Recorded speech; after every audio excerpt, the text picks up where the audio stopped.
Doctor Shantanu Sen কেন পদ হারালেন, কী কারণে পদ হারালেন, সেই নিয়ে আজকে এলাম নতুন বাংলায়। কিছু তথ্য, কিছু কথা যা সংগ্রহ করেছি সেগুলো মনে হলো নতুন বাংলায় আপনাদের কাছে বলা দরকার। দেখুন, ডাক্তার শান্তনু সেনের পরিচিত মুখ, বহুদিনের পরিচিত মুখ। একসময় মুকুল রায়ের সারথি ছিলেন। পরবর্তীকালে মুকুল রায় যখন বিজেপিতে চলে গেলেন তখন খুব দ্রুত ক্লোজ সার্কিটে চলে গেলেন, অভিষেক বন্দ্যোপাধ্যায়ের ক্লোজ সার্কিটে চলে গেলেন। তার সঙ্গে তাকে সবসময় একই ফ্রেমে দেখা যেত।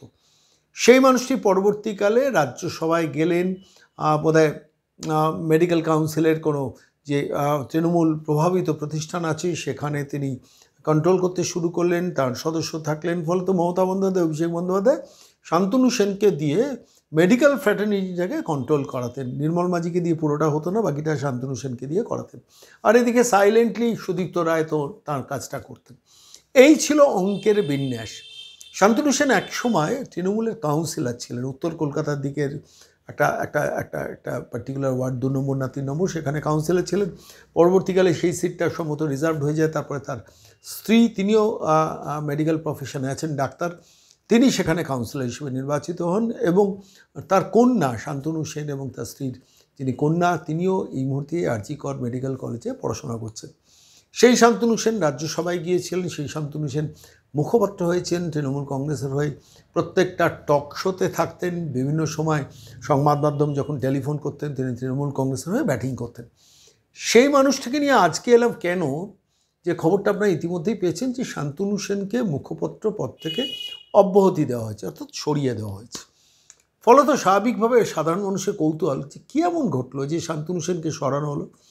আমি তৃণমূল কংগ্রেস প্রভাবী বা তৃণমূল কংগ্রেস করেন এমন কিছু মানুষ, সিনিয়র মানুষ যাদের সঙ্গে আমার ব্যক্তিগত পরিচয় আছে, যোগাযোগ আছে, আমি তাদের সঙ্গে যোগাযোগ করে পেছনে কারণটা একটু বোঝার চেষ্টা করছিলাম, জানার চেষ্টা করছিলাম। দেখুন, শান্তনু সেনের একটা লক্ষ্য ছিল রাজ্যসভায় তিনি রিনমিনেশন পাবেন। সেটা তিনি প্রকাশ্যে পরবর্তীকালে বলেওছেন। রিনমিনেশন তিনি পাননি, তার জায়গায় অন্য কাউকে পাঠানো হয়েছে।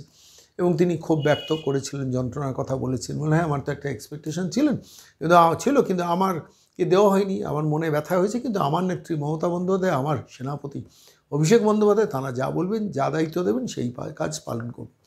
পরবর্তীকালে শান্তনু সেনের একটা এক্সপেকটেশন ছিল, আমি যতদূর শুনেছি, যে মানিকতলা কেন্দ্রে তাকে প্রার্থী করা হবে বা উত্তর কলকাতা লোকসভা কেন্দ্রে সুদীপ বন্দ্যোপাধ্যায়কে সরিয়ে তাকে প্রার্থী করা হবে।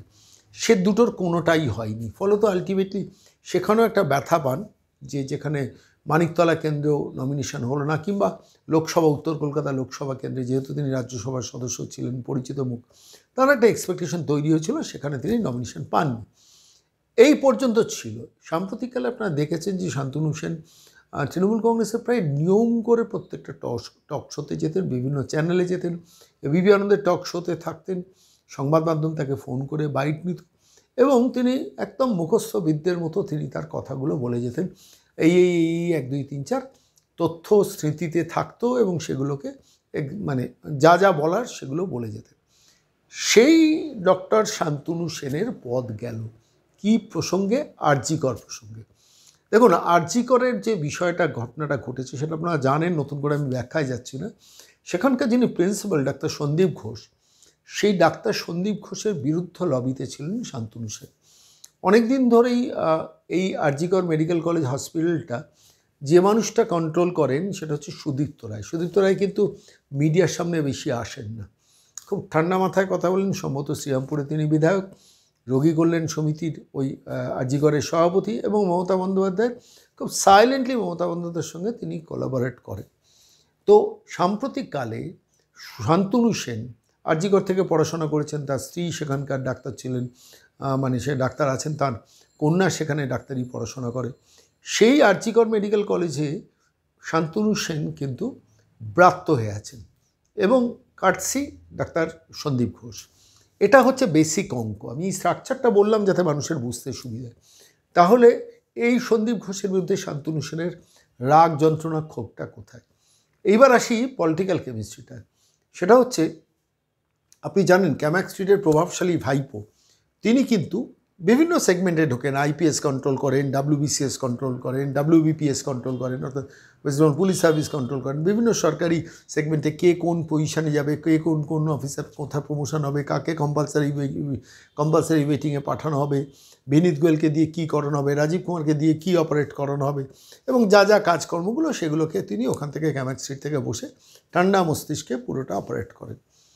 তাঁর কিন্তু এই ডাক্তারি প্রফেশনের মধ্যে আমি যে খবর সংগ্রহ করেছি বলছি, তিনি একটা নিজস্ব নেক্সাস তৈরি করেছেন। তার মধ্যে ডাক্তার সুদীপ্ত রায় নাম শোনা যায়, আমি সত্যি মিথ্যে জানি না, ডাক্তার শ্যামাচরণ পাল আছেন, ডাক্তার এসপি দাস আছেন, যাকে প্রকাশ্যে খুব বেশি দেখা যায় না কিন্তু খুব প্রভাবশালী, তিনি কন্ট্রোল করেন মেডিকেল, প্র্যাকটিক্যালি বকলমে তিনি স্বাস্থ্যমন্ত্রী। ডাক্তার সুরিতা পাল আছেন, ডাক্তার শ্যামাচরণ পাল আছেন, ডাক্তার সুদীপ্ত রায় আছেন। এই টিমটা সেখানে, ডাক্তার সন্দীপ ঘোষ আছেন, এই টিমটা সেখানে অপারেট করে। শান্তনু সেন এই বৃত্তের বাইরে। সাম্প্রতিককালে অভিষেক বন্দ্যোপাধ্যায়ের ডাইরেক্ট মানে টাচে বা কন্ট্যাক্টে কিন্তু এই শান্তনু সেন এই মুহূর্তে নেই। তার নিজস্ব নেক্সাস যেটা তৈরি করে রেখেছেন তার মধ্যে কিন্তু তিনি নেই।